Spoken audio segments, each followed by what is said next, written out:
Gators Breakdown, the Gators fan podcast, because there's never a dull moment in Gator Nation. The Gators Breakdown podcast is ready to go. I'm your host, David Waters, and you can find me on Twitter at GatorDave_SCC, joined by co-host Will Miles. You can find him at his site, readandreaction.com, and on Twitter at WillMilesSCC. Will, got some good news, of course, getting in for the Gators, but checking in with you. Been a couple weeks, about a week or so since you've been on the podcast. Went through with an episode last week with some Gators getting some good news, and we talked about Charles Montgomery last week, but then the commitment of Jalen Kitna as well, a quarterback, and now Lorenzo Lingard gets cleared. It's been, the news slowed down a little bit with COVID, but for the last week or so, good news for the Gators. Yeah, people aren't gonna let you have me on anymore because when I miss an episode or two, all of a sudden good stuff starts happening. Whereas about the 3 or 4 weeks prior, it had all been bad news. So it's been good news for Dan Mullen, good news for the Gators, and obviously with the players coming back pretty soon to campus, I think everybody is starting to anticipate we're going to have a season. We don't know exactly what that's going to look like, but we are going to have a season, and so I think everybody should be excited about the prospects of that, and hopefully we'll be able to gather with 90,000 of our closest friends. But if nothing else, maybe 25,000 of us will get to go in there, and certainly I don't think that'll stop us from tailgating. So it's starting to ramp up a little bit, starting to get the news, and certainly with the news for Lingard this week, with the waiver coming through for him, that's one more piece for Dan Mullen in 2020. Yeah, absolutely. We'll get into all of that, but Will, weather's warming up and all that good stuff. Enjoying the weather out there now? Oh my God, am I ever? Like we didn't have any snow this winter, so it really wasn't that bad. Usually when it snows and you're sliding all over the place, and the ice is out for 3 or 4 weeks. Like that's when it's bad. We didn't have any of that this year, but yeah, we went for a walk today. It was 70 degrees and sunny the whole time during the walk. So you guys are all starting to molt down there, and the thunderstorms are coming this afternoon, I'm sure, if they haven't come already. But we don't have any of that right now. It's just gorgeous up here, and we're enjoying the weather as best we can when we're allowed outside. Yeah, up in around the Jacksonville area, I think it rained every day pretty much this past week in the afternoon. So that summertime routine's coming in. Went up to Georgia, went up to my parents, and enjoyed some pool time. But yeah, about 95 degrees. So still big difference.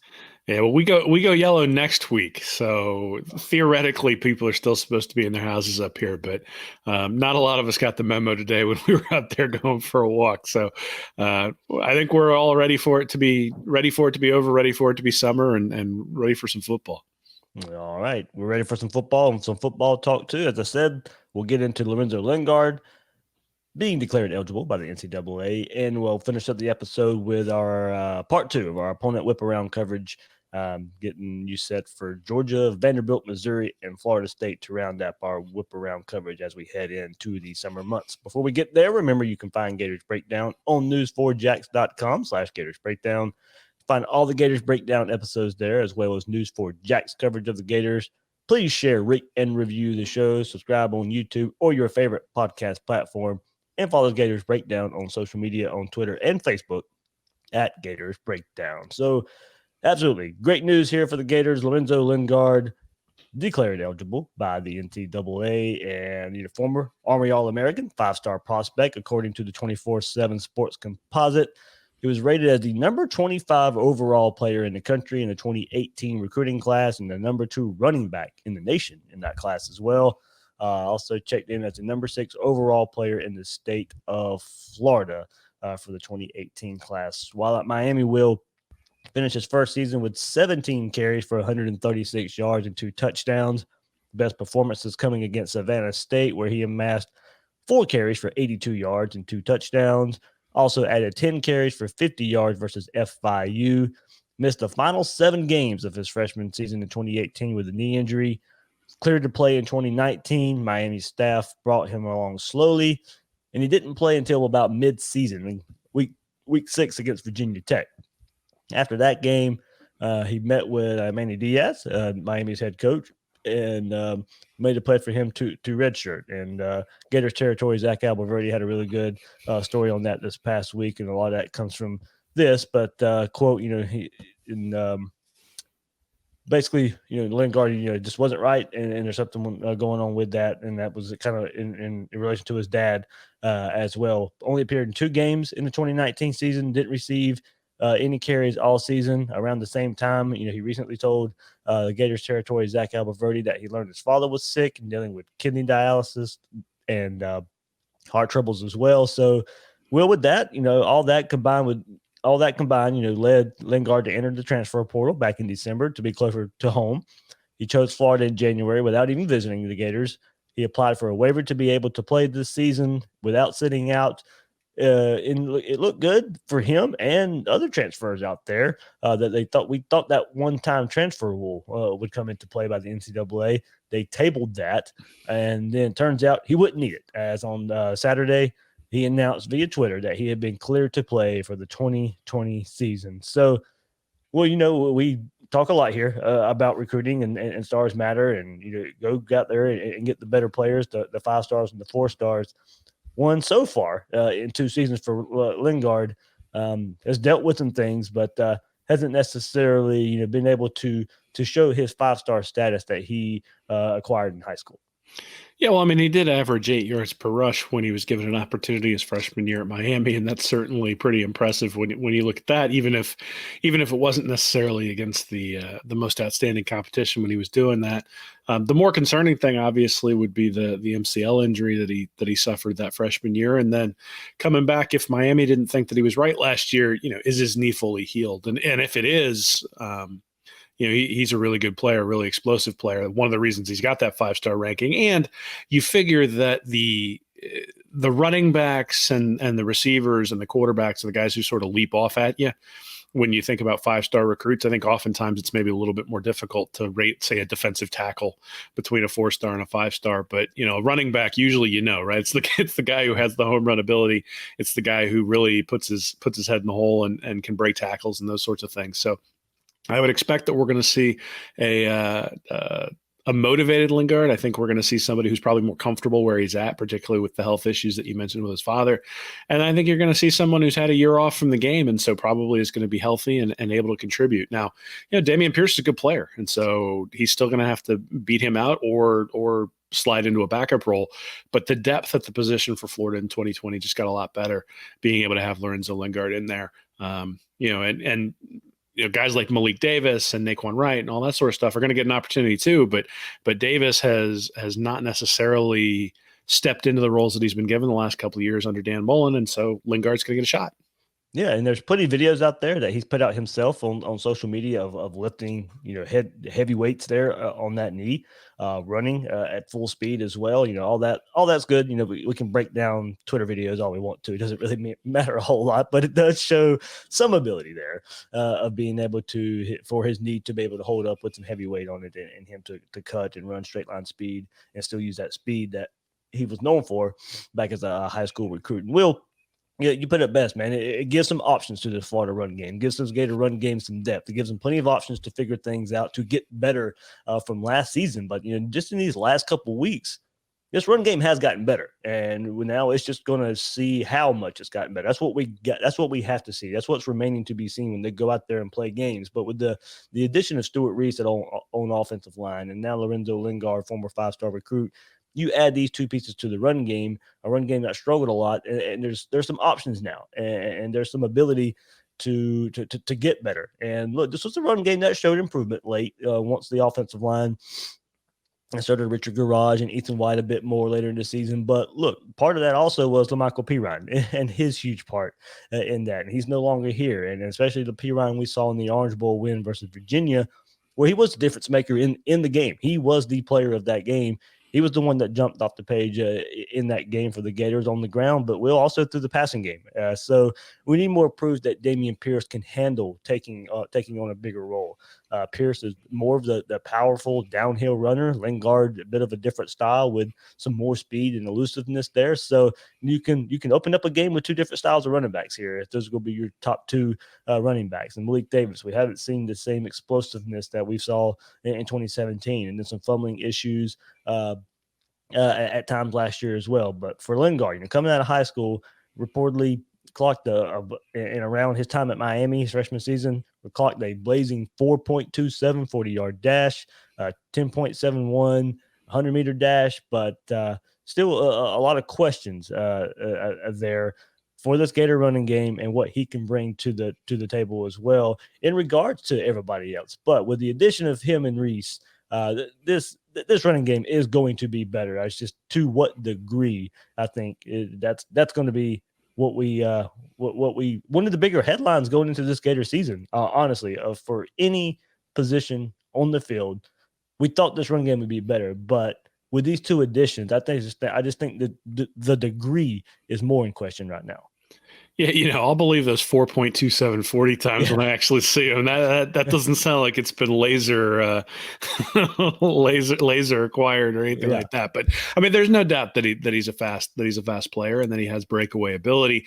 One of the things that he did do, if you go back and look at some of the articles about his time at Miami, is he returned kicks and he returned punts. So, with Freddie Swain leaving, that there's an option there immediately where he can make a contribution on special teams. Where Florida has a gap. And if you remember back to the Urban Meyer teams back after Chris Rainey and Jeff Demps were brought in, one of the things you'd see is those guys playing heavy minutes concerning punt blocks, right? And we haven't had one of those in a long time down in Gainesville, really, it feels like.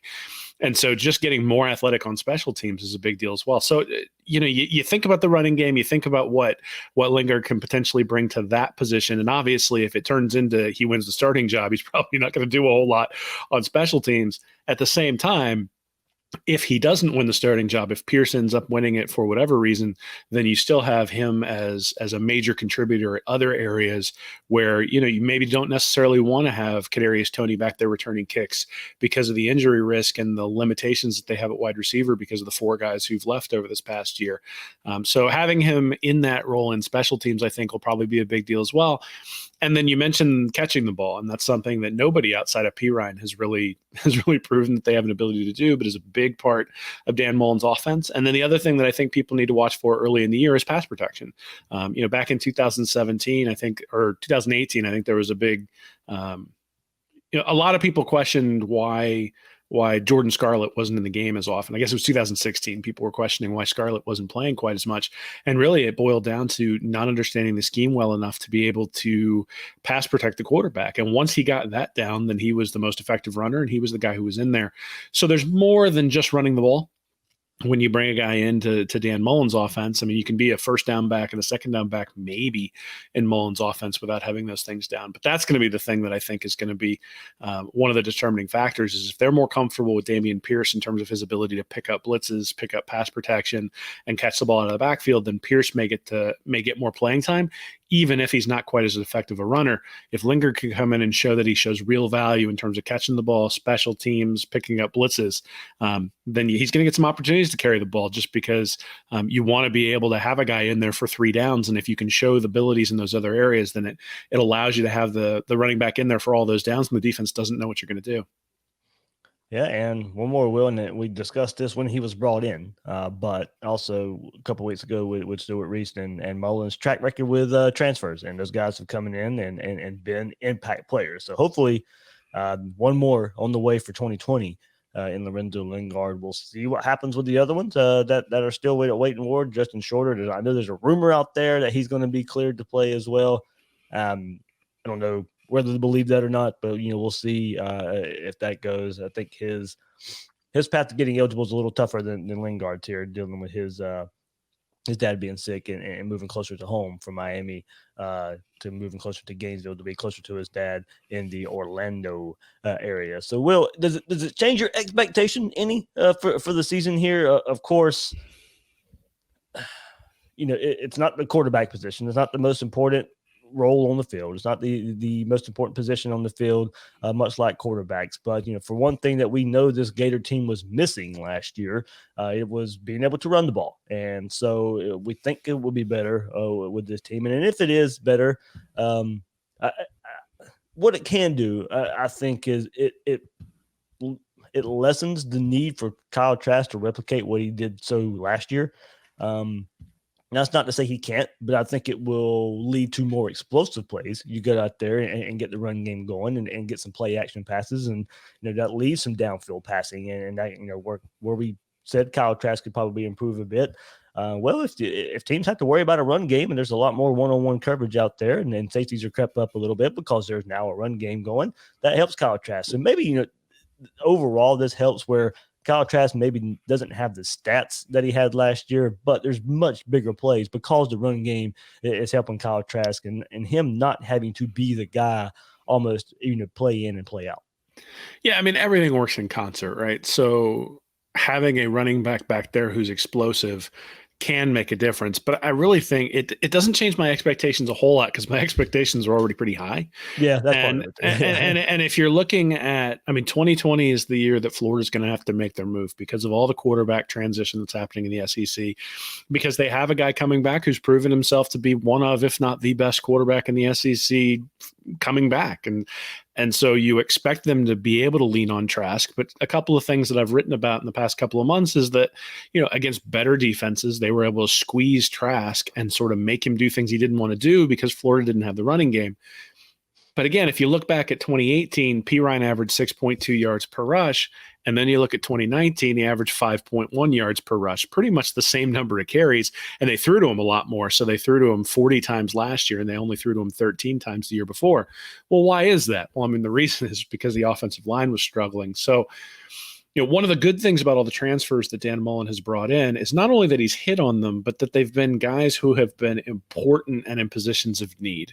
And so, last year they bring in Jonathan Grenard and he's replacing Ja'Kai Polite, and it turns into a huge addition for the team because they've got somebody there. This year they're bringing in Stuart Reese, and let's be honest, I think we all anticipated that Hevesy and Mullen were probably going to see more. I know I did. We're going to see more progress on the offensive line as the season went along, and they really didn't. In fact, what wound up happening was Blythe got pushed out of the program, and then Ethan White sort of took over. And it wasn't until the bowl game against Virginia that you really started to see progress on that offensive line. Now, it was good to see progress over the course of the bowl practices, and I expect the offensive line to be a little bit better. But certainly, Reese knowing the program, getting in there, and sort of pushing those guys, I think is going to be a significant deal. But that to me is why my expectations don't change too much with Lingard being in the fold. It's not that he won't contribute. It's not that he won't make big plays. Now, if it turns out that he's somebody who you give him the ball and he's electric, and he can take the ball to the house anytime you give him the ball, well, okay, yeah, that changes the ceiling of Florida's offense. But I think if Florida has an offense that has an offensive line that can get 5 yards when 5 yards are there, when the defense is giving you 5 yards, if they can get it, then all of a sudden that opens up all sorts of stuff for Trask.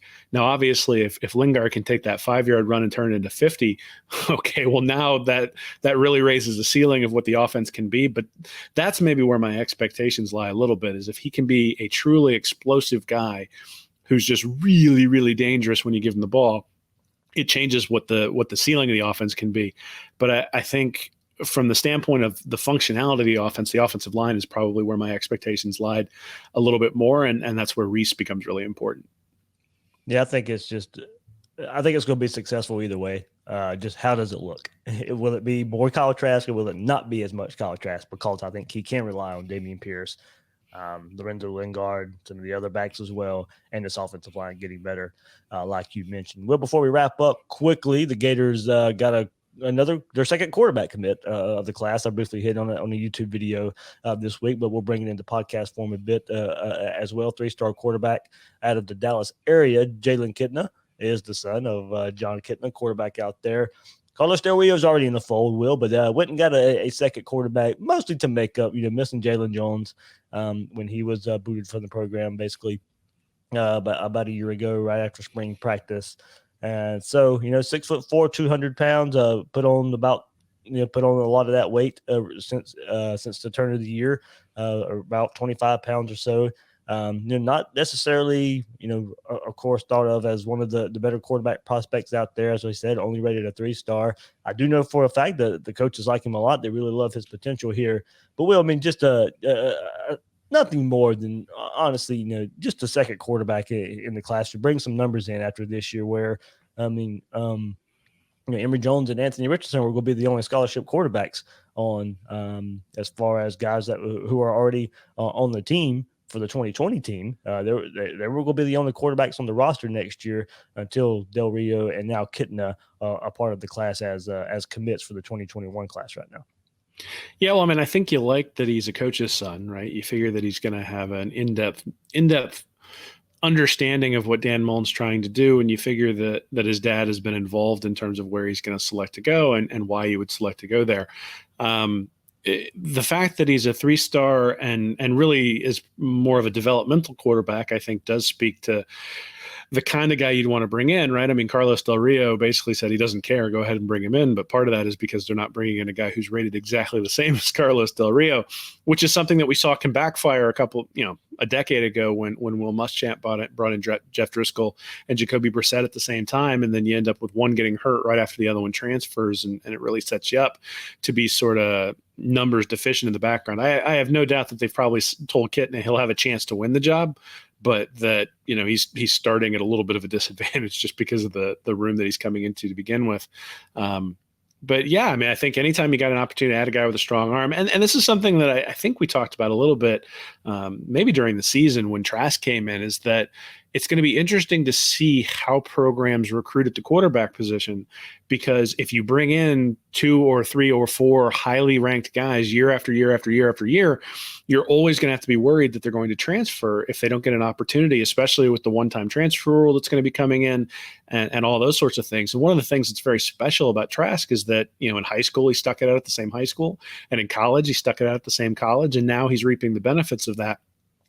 And so you do wonder whether the sort of Kirby Smart model of recruiting quarterbacks, where, you got Jake Eason, I'll bring in Jake Fromm. Oh, you got Jake Fromm, I'll bring in Justin Fields. Well, now they're sitting here having to bring in all of these transfer guys at quarterback because none of the guys that they recruited have stuck around long enough. Now, obviously, with Fields, there's some other stuff going on, and he's been very successful at Ohio State, so I don't think you'd necessarily argue with his decision making. But it does leave Georgia in a bit of a precarious situation where you've got Jamie Newman, and you don't necessarily know how he's going to be, and you got Carson Beck, and he's a true freshman, and all of a sudden the quarterback room is pretty bare, considering the type of recruiting that they've done. So I think maybe this is some of that is an acknowledgement that you are going to have to recruit the quarterback position a little bit differently in light of the way that quarterbacks are moving around. And then the other part is like you said, they need to replace the depth in the room because of Jalen Jones being transferring, and this is one way to do that. But I suspect that they've been in close contact with Del Rio, that he's okay with it, that he's probably had some conversations with Kitna, and that they have an understanding that they're going to push each other, much the way Felipe Franks and Cal Trask did, right? I mean, I don't think I think Trask thought he was going to get a shot, but I think when he didn't win the job, it wasn't immediately, I'm going to transfer someplace else. And so I suspect the same thing will be true of Kitna as well. And Will, you kind of do bring up a good point. Another part of that is it doesn't look like Dan Mullen really has much interest in chasing quarterbacks through the transfer portal, and there are other positions maybe so.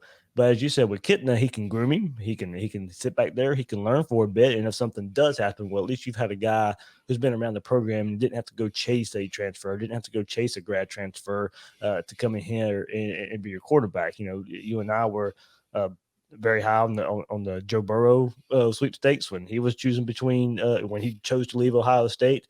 There's been some other quarterbacks out there as well, but doesn't seem there's much interest from Dan Mullen's side of things to go get a grad transfer quarterback, whether recruit them, whether build them, whether develop them with his way. And who can't fault that, given his track record out there and the way he's developed quarterbacks and the way he's changed Felipe Franks his first season, and what Kyle Trask has been able to do as well in Dan Mullen's second season. Yeah, it just doesn't seem there's going to be a whole lot of interest out there from Dan Mullen's side unless he just gets into a tricky situation to go out there and get a transfer quarterback and rather recruit and build his quarterback.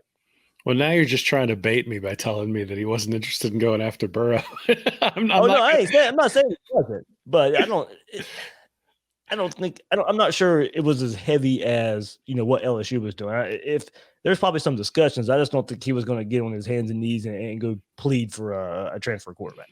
Well, I mean, so look, I think we've all seen that when it comes to the different areas of strength that a coach has, that Mullen has areas that don't typically fall into recruiting. It says what that is not the 1A strength of his program. Whereas when you look at Georgia, I think you say that is the 1A strength of their program. And at the same time, I think there are a lot of guys who've gone to Georgia and have decided this isn't exactly what I was told it was going to be, and have decided to go elsewhere afterwards. So, Mullen has been pretty consistent in terms of the way he's handled quarterbacks over his career. He did not bring in a ton of transfers in my recollection when he was at Mississippi State. He very rarely started somebody as a freshman.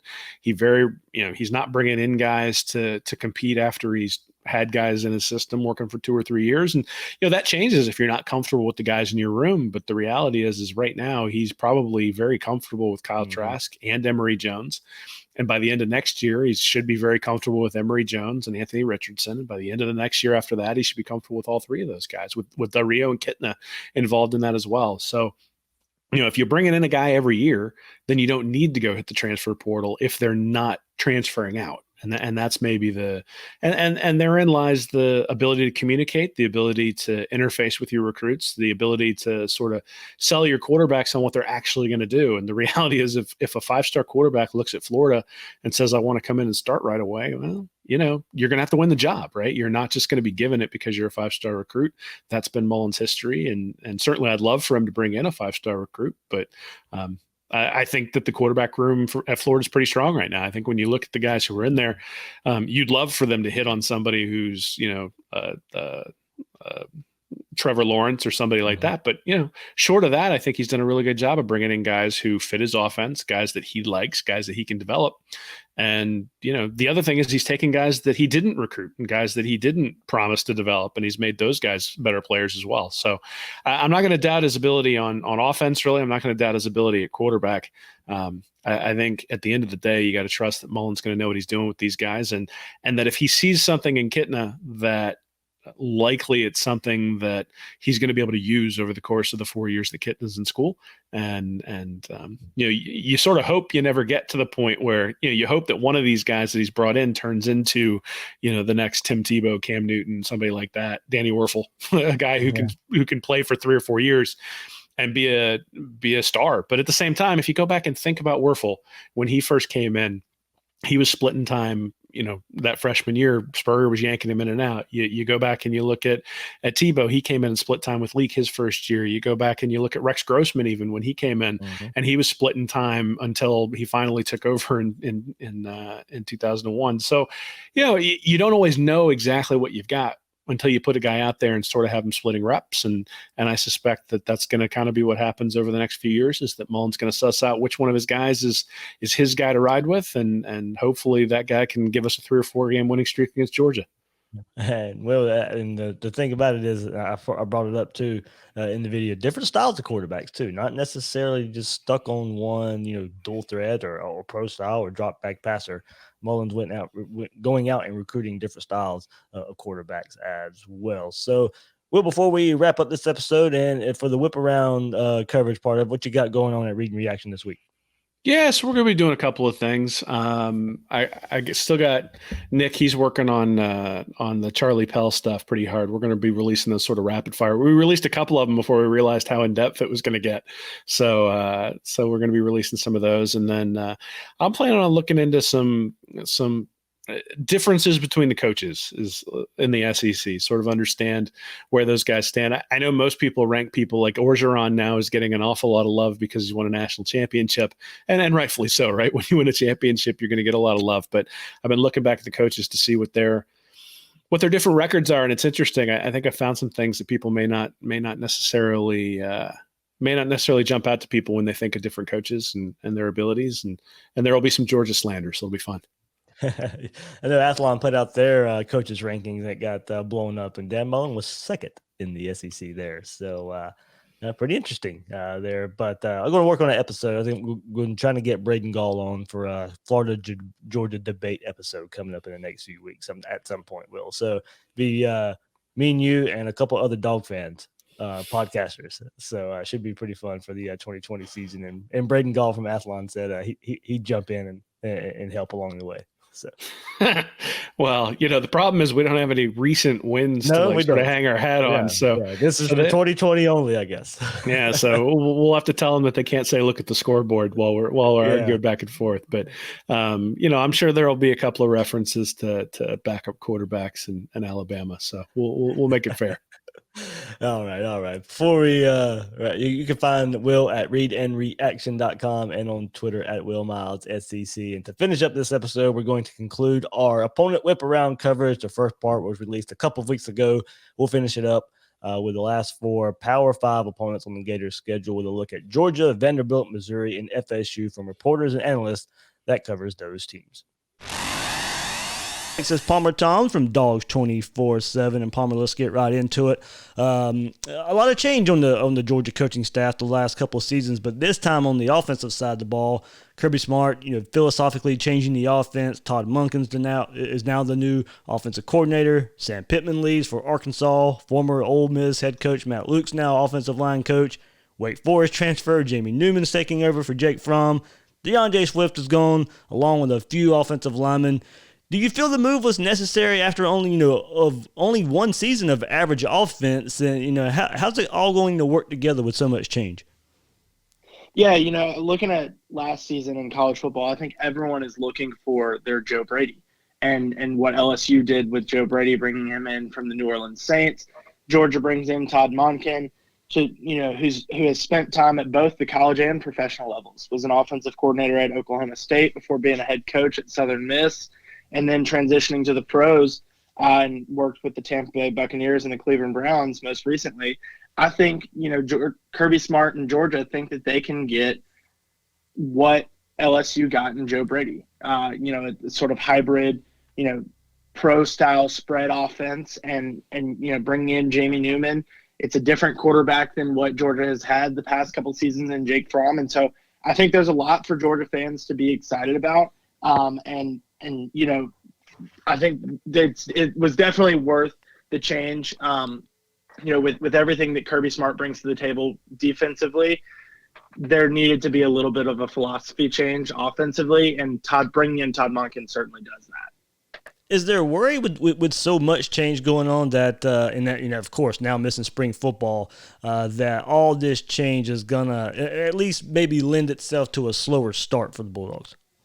Yeah, I mean, I don't think there would have been any concern if they had spring practice. With you mentioned with so much uncertainty as to when they're gonna get in, and be able to get some practice, with these coaches. I think that now with all that uncertainty, there is uncertainty for Georgia. As far as to how they may start, and looking at their schedule, they open with ACC Coastal Division champion Virginia in Atlanta. Florida fans are very familiar with the Cavs, but I think Georgia should be able to get through that game, and then East Tennessee State the next week. But it's certainly a big challenge week 3 for the Bulldogs in Tuscaloosa. I think assuming everything happens the way that the college football schedule is laid out currently, I think, a lot can be learned about Georgia week 3 when they travel to Alabama. I think we're going to see – I think fans were definitely excited to see what some of that change may look like in the spring. Obviously, you don't, put all your cards on the table, in March and April. And I don't think you do it in September either. But I think with that big challenge so early in the season for Georgia, there's going to be a lot that can be learned about this team in early September. And for all the questions on offense, there's very little on defense. And look, it'll be hard to be better than last season, but hey, look, I'm sure that's the mark for that side of the ball. Oh, I mean, absolutely. I mentioned with Kirby Smart and his defensive-minded, philosophies. This team is very excited, and people around this program are very excited about this defense that's returning. You lose All-American safety J.R. Reed, but you replace him with a 5-star in Lewis Seen. Reed didn't play in Georgia's Sugar Bowl win over Baylor. Seen filled in there and, got reps throughout the season, got reps against LSU in the SEC championship game. because Georgia was putting more defensive backs on the field to play against that Tiger offense. So, you've got to change there on the back end, but, Georgia fans are definitely excited that they're bringing back potential first-round pick next season, Richard LeCounte. He's been a 3-year starter at the position, played as a freshman too, and so he's going to be, back there at that position with a ton of experience. At linebacker, they lose Tay Crowder, who was selected, the only Bulldog defensive player selected in this past year's NFL draft. With a defense that was that good last season, to only have one player selected and it be the very last player in the NFL draft, I think, it just shows how much Georgia has coming back and how much, fans can be excited about. I mean, there's a lot of projections that have, one or two Georgia corners going in the first round of the NFL draft next season. You've got a ton of talent at outside linebacker. So much so that a 5-star like Brenton Cox was leaving the program last season. So, I think with everything that's coming back and how much Georgia players, how many Georgia players got to play, how much experience that those young guys gained. I mean, Tyreek Stevenson, Nolan Smith, Trayvon Walker, the list of freshmen goes on and on and on. And then, some sophomores that were getting reps. I think with how much experience those guys gained and how many of those guys got experience, Georgia's going to be deep and, have tons and tons of talent to be dealt with on that defensive side of the ball. And you alluded to it earlier. You'd have to think with the thoughts, those thoughts that you just shared on defense and what we talked about on the offense, there kind of has to be the thought, if it is a little bit slower start on offense, that this defense, and the schedule's a little bit different too. Auburn's earlier in the season now as well, that this defense can carry the offense for a bit until the offense finds its legs. Yeah, and I mean, I think there's enough talent on the offensive side of the ball. I know tons of people are talking about the offensive line. You lose left tackle Andrew Thomas, who was selected 4th overall to the New York Giants. You lose right tackle Isaiah Wilson, who went in the first round to the Tennessee Titans. You lose a left guard in Solomon Kinley, who went 4th round to the Miami Dolphins. And you lose right. Georgia rotated 2 guys at right guard, and you lose one of them, Cade Mays, to transfer to Tennessee. I know there's a lot of concern about that offensive line. I think that they've got, you mentioned Sam Pittman earlier. He recruited tons and tons of talent into this program. And I think, you're going to see just a transition, not a rebuild, but a reload, on that Georgia offensive line. I think there's the talent there. You lose DeAndre Swift, but you replace him with former number 1 running back Zamir White. And then it's not like you're coming in with an inexperienced quarterback. Jamie Newman has obviously never played in the SEC, but he does have that starting experience at a Power 5 school in Wake Forest. And he's going to be working with wide receivers that got plenty of experience last season, in some growing pains for those guys. So I think there's enough talent that the offense shouldn't struggle too much. But as you mentioned, there's so much confidence in that defense that if Georgia has to win games, by stopping opponents rather than, putting up points to, go into a shootout, I think there's a lot of confidence that Georgia can win a game, winning on the defensive side of the ball. And for the first time since, Kirby got the ball rolling in his second season at Georgia, there is some question if Georgia will repeat as Eastern champions this coming up year. Do you sense any urgency or anything like that coming from the Georgia side that, maybe there is some talk that Florida can go win the East? Or is there talk behind the scenes, or are there players taking that, coaching staff taking that as kind of a motivation tactic for this coming up season? I'm not too sure. I think we probably would have gotten a better sense of that in spring practice. But I think Georgia players respect this Florida rivalry. I know, Kirby Smart certainly does, having played in it. And so, the Georgia-Florida rivalry to, Georgia players is something that they'll always respect. And I think, it's a game that these guys know it's one that they have to win if they want to win the East. And so, I think there's a lot of, there's a understanding that game is going to be important regardless of whether or not, Florida is an SEC East contender, which, the past couple of seasons have shown Florida's right there with Georgia. I mean, that game has been a deciding factor in the East each of the last 2 seasons. And so, I think it doesn't even need to be a division deciding game for it to be taken seriously in Athens, but it will be taken even more seriously with those high stakes. And before I let you go, Palmer, what are your thoughts on Florida coming up in 2020? Of course, Kyle Trask returns, some offensive weapons return, and as you mentioned, the game's been close in Jacksonville the last couple of years, but I know you recently kind of threw out a preview of Florida recently on Dogs 24/7. So what do you think about these Gators heading into 2020? Yeah, I think, with Kyle Trask coming back, there's a lot to be excited about for Florida fans. I was talking to somebody recently and saying, who would have thought that Florida would do better after their starting quarterback went down last season? And so I think, with a full season of Trask, there's a lot to be excited about for Florida fans. Obviously a big focus would be improvement in the running game. And I think, losing LaMichael P. Ryan hurts there. But, they've got offensive line coming back. They can, help, improve there. Passing game, obviously you got to replace Van Jefferson and some other guys outside. But, they had plenty of wide receiver talent last season. And so, I think it's a game. We said it a couple minutes ago. It's a game that I think is going to decide the SEC East. I'll be very similar to what Georgia has early in the season with Alabama. I think there's going to be, a sort of defining, not necessarily season-defining game against Tennessee, but I think you're going to learn a lot about this Florida team early on in that season, taking on the Volunteers in Knoxville. That's where the game is this year, right? Yep. Yeah, and I think, Tennessee's a team that's coming in off of 6 straight wins, seeing a ton of momentum in the recruiting trail right now.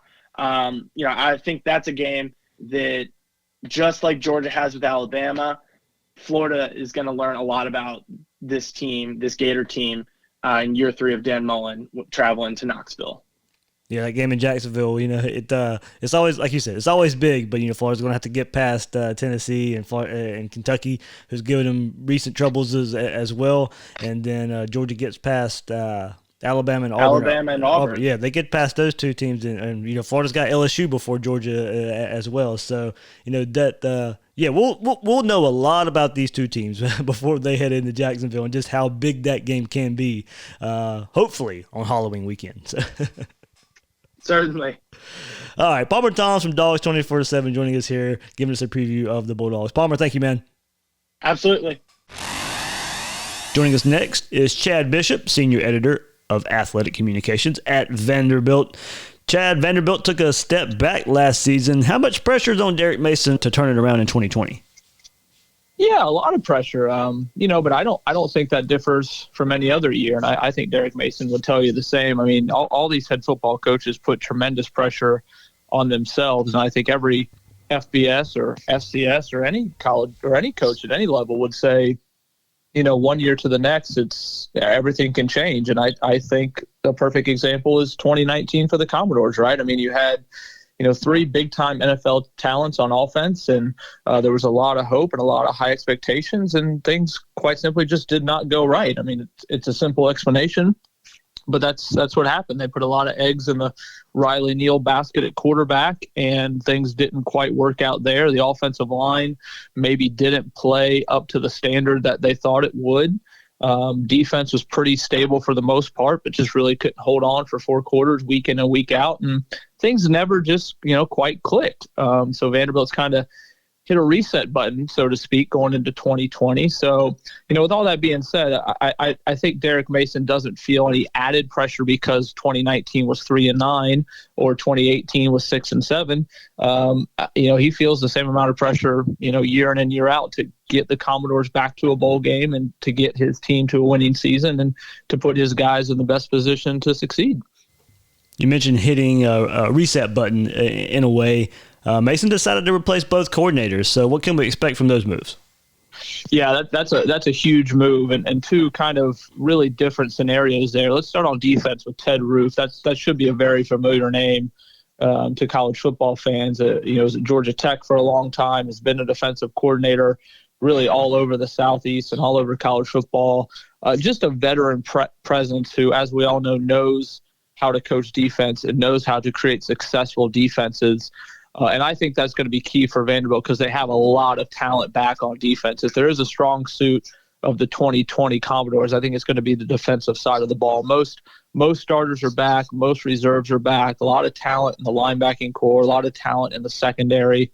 And so they got a new voice back there. Jason Tarver departed for the NFL. Ted Roof comes in with proven systems and proven linguistics and going to try to get those guys playing at maybe a little bit of a higher level. So I think it's going to be good to see what he brings to the table and how he can kind of elevate that defense to the next level. On the offensive side of the ball, Jerry Godowski departed after 2019, and in comes Todd Fitch, maybe a name that college football fans maybe don't know maybe as well as a Ted Roof, but Todd Fitch was at Louisiana Tech, and you just go back and look at Louisiana Tech's offenses the past few years. You see some big-time numbers in the passing game, but also some big-time numbers in the run game. A lot of skill position players putting up big numbers. And, of course, you're going from Conference USA to the SEC, so there'll be a bit difference there. But I think Coach Fitch on the offense side of the ball has a track record of understanding what he has to work with, getting the ball in playmakers' hands, adjusting to his personnel. And so I think there'll be a little bit of a learning curve and a little bit of process there with a young roster on the offense side of the ball. But I do think you'll see some different things coming out of that Vanderbilt offense in 2020. And speaking of that offense, looks like a two-man race at quarterback, true freshman Ken Seals and JUCO transfer, and I hope I'm saying this right, Jeremy Musa. So, but whoever it is, you kind of mentioned it and alluded to it a bit. Is going to have their hands full. Have to replace key playmakers, Keshawn Vaughn, Kalila Lipscomb, and Jared Pickney. Those guys were some big time playmakers for Vanderbilt. Maybe didn't get as much as you wanted to out of them last year because of the quarterback problems. Give us a breakdown of those two guys.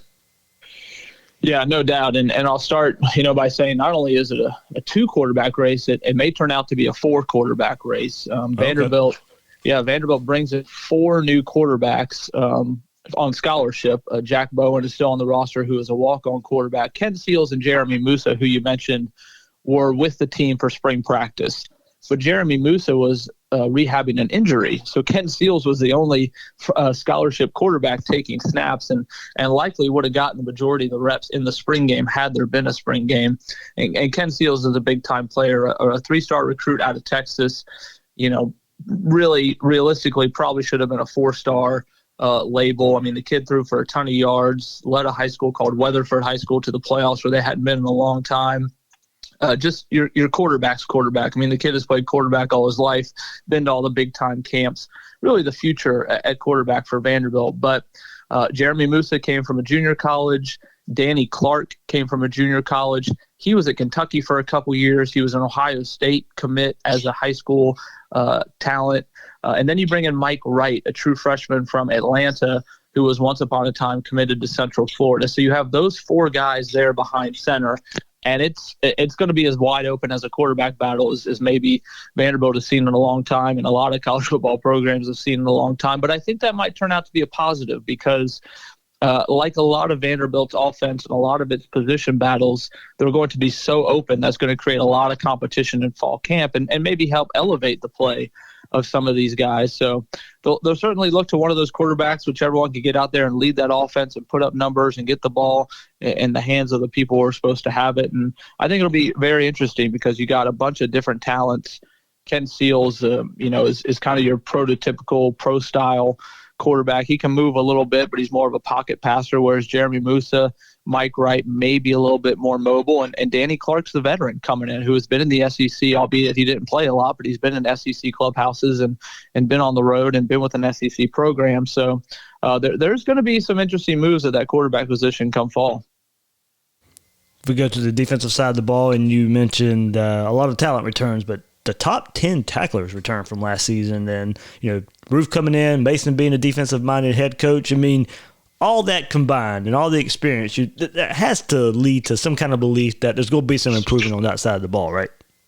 Absolutely. And it's I go back to last year. I remember walking off the practice fields with Jason Tarver, the former defensive coordinator. He just kept saying, we're so young, we're so young, we're so young. And you can see them growing and you can see them getting it. So I think Ted Roof has kind of been handed some personnel that they're all a year stronger, they're all a year better, they're all a year more experienced. You have Dimitri Moore and Faleti Afamui at linebacker, along with Kenny Hebert and Andre Mitt, some big-time veterans there. The secondary's got some big-time guys like Alan George, Randall Haney, Dante Carrier-Williams, just to name a few. And then the defensive front, you're adding guys in Derek Green, who's a transfer from Oklahoma, and then a name Florida fans will be familiar with, Malik Langham, who sat out last year. They thought he might be able to get a waiver to play right away. That didn't happen. So he'll be fresh and ready to go. Those are big-time defensive line talents there, not to mention a lot of returners they have on the front side of the ball as well, with Cameron Tidd, Drew Birchmeyer, Brandon Maddox, Davion Davis, Dio Adeyingbo. The list goes on and on of guys who have played and guys who have contributed in this defense for 1, 2, 3 years. And like you said, add that to the experience that Ted Roof brings in as defensive coordinator. And that Vanderbilt defense, like I said, should be the strong suit of this 2020 Vanderbilt team. Now, I think what we saw in 2019 is the defense was pretty good to begin with, but they just couldn't hold up for 4 quarters when that offense was going 3 and out, 3 and out, 3 and out, 3 and out. So we all know how football works. I mean, it works hands in hand. That Vanderbilt offense this year is going to have to find ways to move the ball, put some points on the board, and give their defense time to rest and regroup. Otherwise, no matter how good that defense is, if they're on the field for 45 out of 60 minutes, they're just going to wear down over time against SEC competition. And Vanderbilt, did have a little bit of a luxury most SEC teams didn't have. They did get to hold a little bit of spring practice. Was there anything you could take from the small sample size? Yeah, a little bit. I mean, I think there was kind of a renewed energy, a renewed spirit. I mean, I think that, you could probably say that for most teams around spring ball, but I really think, I don't know if you want to call this a narrative or maybe a discussion about Vanderbilt football this year, but in 2019, there was so much focus on Kalijah Lipscomb, Jared Pinkney, and Keyshawn Vaughn, and a lot of folks looking to them to kind of lead the way. And when defenses shut them down, you could kind of tell, Vanderbilt was searching for answers a little bit. So this year, they come in, those guys have departed for the NFL. I mean, so has Riley Neal. So has Justice Shelton Mosley. They had a lot of guys go to the NFL and the NFL camp. So I think that's opened up a lot of positions. And I think the writing's on the wall for a lot of young guys to say, all right, it's my turn. It's my time to step up. So especially on the offensive side of the ball, I think that's going to create maybe a new renewed energy and a renewed focus for that group to say, all positions are on the table. No, there's no starter guaranteed. You're all competing to get in that 2 deep. And I think that could be a good thing for this program in 2020 to see, kind of who emerges as a leader and who emerges as a playmaker on that offensive side of the ball. And Chad, one last thought before I let you go here. What are your thoughts on the Gators, of course, here on Gators Breakdown? Talking to a lot of Gator fans, kind of hit everybody kind of picking Florida, Georgia. Maybe this is the year Florida catches up with Georgia a bit. How do you handicap the Gators in the race for the SEC East? Yeah, I think I would agree with that. It's sort of like, that get over the hump phrase, right? I mean, Florida's kind of been right there, and Georgia, as we know, has kind of been king of the East here recently, and I would expect nothing different in 2020. I think maybe some folks are looking toward Knoxville as a sleeper. I wouldn't ever count out Kentucky with what Coach Stoops has done up there in Lexington.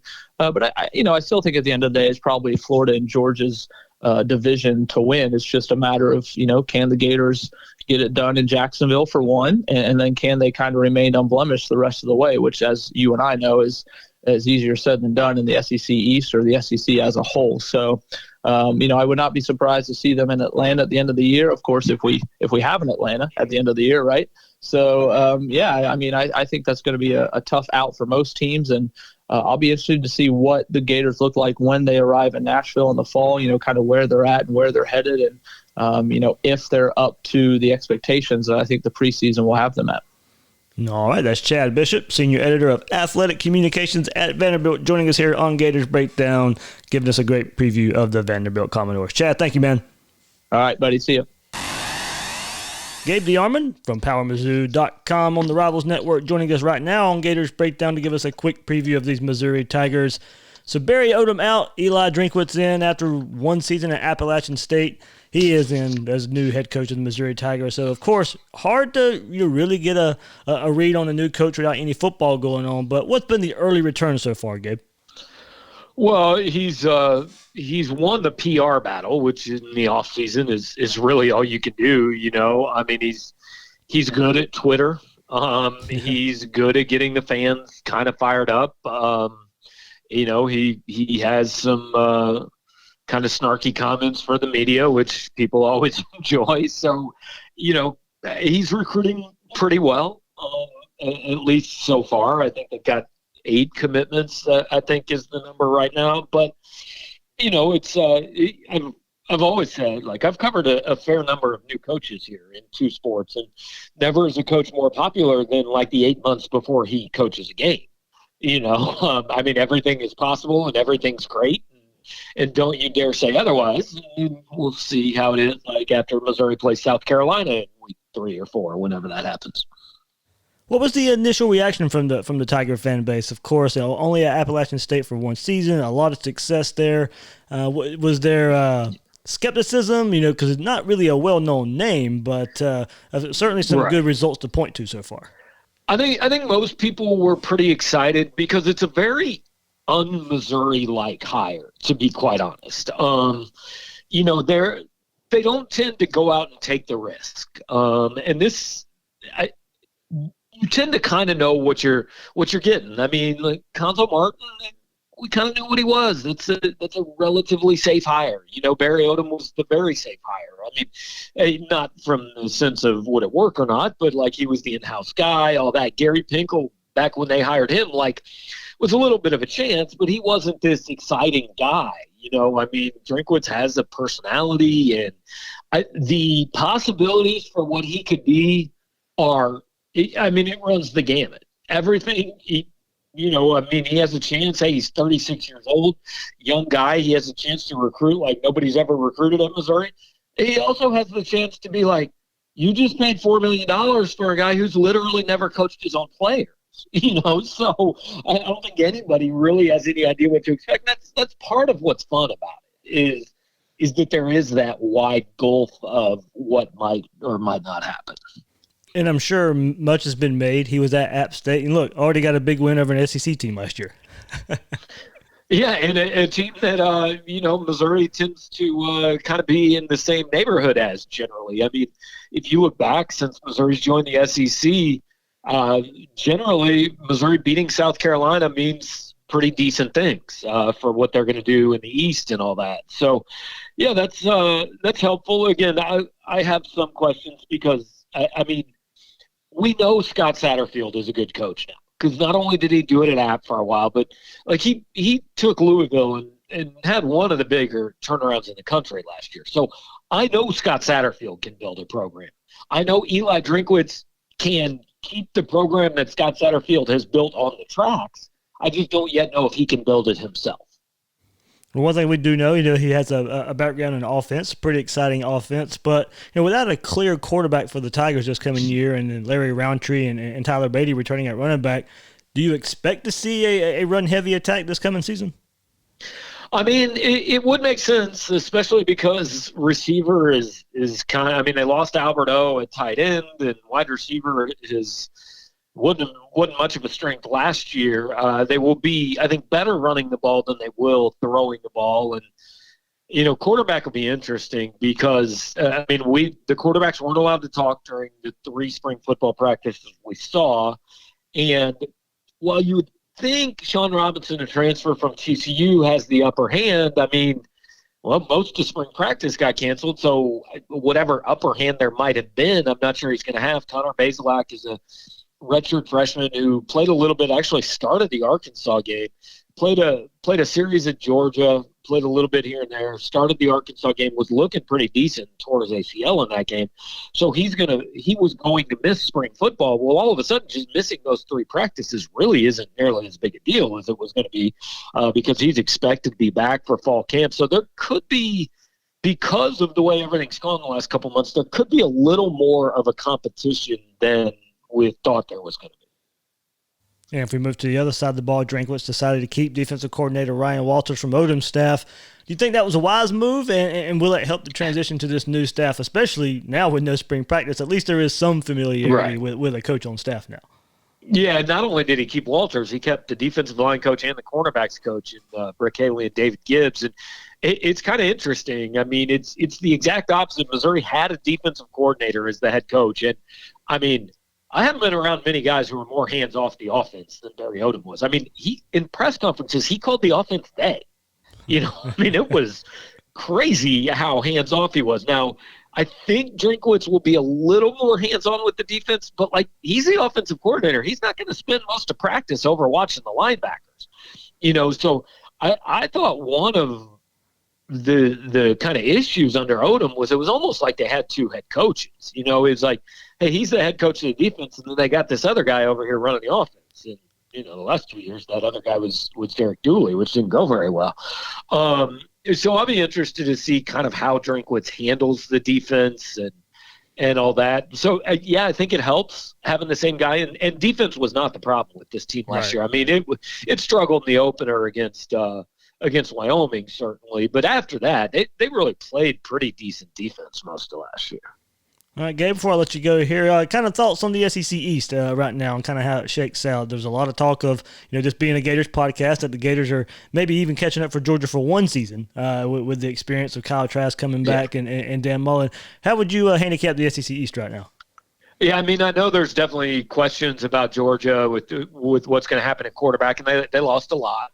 Kirby has been recruiting at a ridiculous level. I think they kind of have to be picked as the favorite going in. I don't know enough about them to know that they're the best team, but they've clearly been head and shoulders above everybody else the last couple of years. So you got to go knock them off. And Florida certainly seems the team most equipped to do that. I mean, I would be shocked if there is a ballot cast at whatever online virtual Zoom meeting we do for media days that does not have Florida and Georgia in some order as the top 2 teams in the SEC East.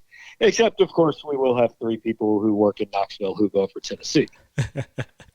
Probably so. Not like 3 particular people. I'm not singling anyone out. Just 3 people as a general thing that's going to happen. Absolutely. I think so, too. So, Gabe, man, thanks so much for hopping on here, Gators Breakdown, giving us a quick rundown of everything new going on at Missouri, and I can't thank you enough. All right, David. Have a good one, man. And to end this thing, giving us a look at the Florida State Seminoles is former FSU fullback James Coleman, also co-host of the Sports Den on 1010XL, and you can check out his work as well at the Fifth Quarter College Football. James, thanks for doing this for me. And look, man, with no spring ball being held and players off campus right now, it's really tough for a new head coach to instill their own new culture. So, what's been the word on how Mike Norvell has handled the program so far? Well, what they're doing is kind of what everybody's doing. Is they're really trying to kind of corral people in as much as they can. Believe it or not, a lot of guys have come back home. Well, not home. They've come back to Tallahassee, and they're working out with actually one of my former Noel teammates, Mikael Cornigy, a.k.a. the DB doctor. And what's happening is, and what you hope kind of continues, is that they're creating their own culture of accountability. And Coach Norvell is kind of keeping updates, and the coaches are keeping updates through Zoom, through phone calls, and through different things like that. So I really believe that they're trying to meet with these guys every day. The Zoom calls, they're looking at every little intricate detail. So, like, if you're not paying attention or if your thing goes on pause, they're tracking up them. They're rallying up those punishments, and they're just trying to continue to build the relationships, because that's about all you really can do. Since you can't really build the football acumen, but you can build the relationships and try to build the IQ of what they are actually doing, all of the mental part, which I think a lot of people don't understand, which I believe personally has been Florida State's problem even before Taggart under the last few years of Jimbo. It's not so much that they're not physically strong players, they're mentally weak and football dumb. All right, on offense, James Blackman returns at quarterback, but, what would be his fourth different offensive coordinator in as many years? Look, if he's not going to be the quarterback, there are some choices behind him there, of course, but looking like he'll be the guy, especially with no spring practice and the most experience there. Offensive line's coming off another subpar season. Cam Akers is gone. Tamarian Terry returns. What's the outlook for a completely new offense? Well, I think you have to really pay attention to what Memphis did and look at what was tried to be accomplished with Taggart. It's not really completely different. Obviously, terminology is one of the hardest things to understand. It's like learning a new language. And the tempo variance, I think, kind of will be better with Mike Norvell having a staff that's kind of used to what they want, him working with Dillingham, wide receiver coach Dugan. You run your routes, it doesn't matter. The offensive line coaches have worked in similar systems, so you have an understanding of what's going on. A lot of quick throws, a lot of zone read, a lot of multiple formations. Those are things that we've seen or attempted to see, and I think that should kind of lessen the learning curve. Whereas when Taggart took over, you had Jimbo, who had a pro style with a fullback, and things like that where you're trying to run 60 to 80 plays and you're flipping that to run 100 to 120 plays. That's a paradigm shift. This right here isn't as much of a paradigm shift, but like you said, it's still the fourth voice that you've heard in the last 4 years, which is never optimal. But I think this is why this might be the best time, because if anybody's ever played in the NFL or you've seen the NFL, it's less practice and more concepts, more learning and understanding, more board work. So this might actually be able to help them learn a little bit more because they've been forced to do things differently. For the most part, you have your spring ball, you break, go to classes, and then you don't have any contact with your coaches like that over the summer. But with the new NCAA kind of leaning up on the regulations a little bit, you're able to, again, talk to your coach longer than you would have ever talked to your coach before in this manner. So you're getting a chance to learn the why behind the what. And if James Blackman can learn that, then he can see himself being better. Because what a lot of people don't understand is the learning curve of actually playing from high school is night and day, especially if you didn't get a chance to get that spring in. I attribute it to, if anybody's ever seen the movie Any Given Sunday with Jamie Foxx, when he first got on the field and all he saw were blurs. I promise you that's what it's like, because there's no way to mimic it, even if you play at the highest levels of high school football. It's just different when you're playing in a Power 5 conference, and when you go up against a defensive coordinator in Grantham that you guys have at the University of Florida, who does a really good job of tricking good quarterbacks, let alone a high school quarterback. But he probably will have a short leash. If he's not really getting it done, I believe that guys like Chuba Purdy, and even Tay Rodemaker could actually benefit from not having that spring, because now Blackman, everybody's on the same level. The only difference is, again, it's when somebody's actually made the throw against the competition and somebody who's only done it on the high school level or in the camp level. All right, we'll move to the other side of the ball, man. And look, James, obviously there's talent up front and on the back end for the Seminoles defense. What's it going to take for that group to play up to it finally? What it's going to take is guys to be consistent. And I think the defense has gotten a really bad rap because the offense did it no favors. The one thing about even LSU, Aronde's a great defensive coordinator. But when you look at what happened when you're constantly going up tempo, you're on the field a lot. So a lot more points are getting scored. Now, granted, LSU's offense put up numbers, but when your offense doesn't put up numbers and gets off the field and puts you in bad situations, it makes you consistently poor. So what I think will happen is, again, there's some synergy there. Coach Fuller knows what it's like to work with Coach Norvell, and Coach Fuller is a guy who loves to run different blitzes. If you've looked at, and he also keeps you prepared. Now, there are games when they went up against some really good offenses in the AAC, but when you look at what he did against Ole Miss, that first game out the gate, that defense was prepared and gave them fits. Now he has a little bit better quality of an athlete to be able to work with, which probably will help him do more gambling, which will make the defense kind of almost more exciting. And Fuller is a very intense coach, if you've ever got a chance to meet him. And he also listens, and he's very, very, different than a Harlan Barnett, who's kind of more calm, which you don't really typically see in your defensive coordinator. This guy has a little bit of a Mickey Andrews feel, and I remember the conversation I had with him in February, and I was just explaining to him what Mickey Andrews was like. It was almost like, I want to be that guy. I want to be the defensive coordinator that FSU fans talk like he's the head coach, like he's a legend. So I think that's contagious, mixed in with the coaches that he brought in. Coach Woodson, who's coached in SEC, had a good amount of DBs go. You got, why can't I think of the linebackers coach? But he's produced, again, SEC ties. He's really good job at developing. And I think that's where FSU fans got to really watch. Because what FSU's been known for is linebackers.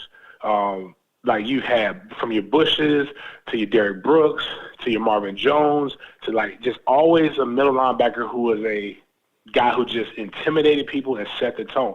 We've got some young guys in that linebacker core who can do it, but it's really all about Marvin Wilson, Corey Durden, and Robert Cooper. If they can control the middle and if they can find another defensive lineman so they have that two-man rotation that's deep, they're going to continue to take the double teams, which now a Kando, a Janoris Robinson, those guys have to be able to eat. If they can find a way to get that D-line more dominant, the linebacker play to be better, with those athletes that they've recruited, that the previous some staffs have recruited at in the secondary, FSU could actually have an opportunistic defense. It's just about, can they play discipline?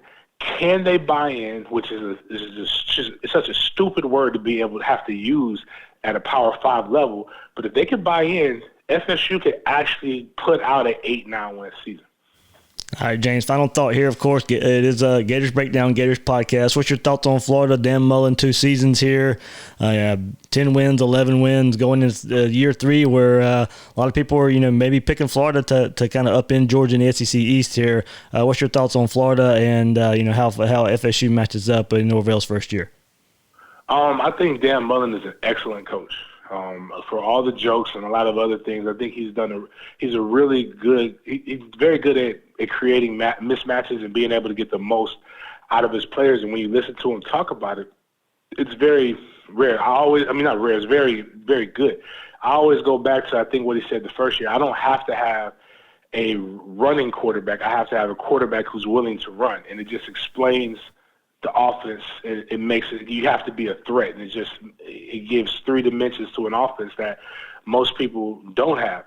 Now, I think they're prime. I think sometimes Florida fans are a little probably too, not necessarily unrealistic, but the expectations, or what you guys like to say, the Gator standard, might be a little bit too high for a program that's not that far removed from 2 4-win seasons. But I believe if Mullen can continue to do what he's doing, he could be a Spurrier type guy.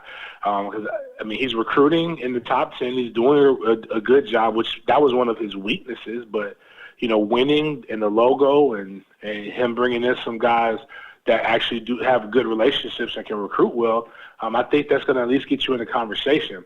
But I think if you can't beat Georgia this year, then I can see that'll be trouble, because they're probably either going to, even if Newman starts or Beck, you've got a guy who's in his first year seeing this kind of talent week in and week out.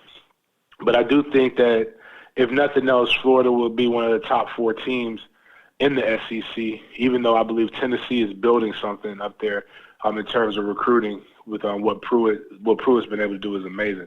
But as far as matching up, right now I still have to give the edge to Florida until I can see that type of offense work on this level.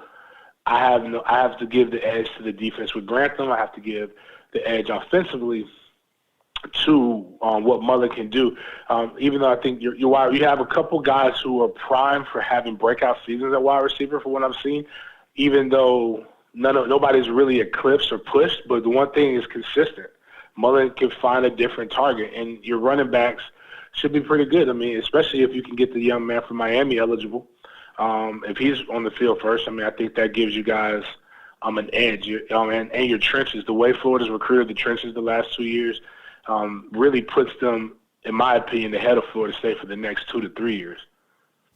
All right, great thoughts there from James Coleman, man. James, I can't thank you enough for hopping on here and giving a quick look at FSU and ending our kind of whip around coverage of the Florida opponents.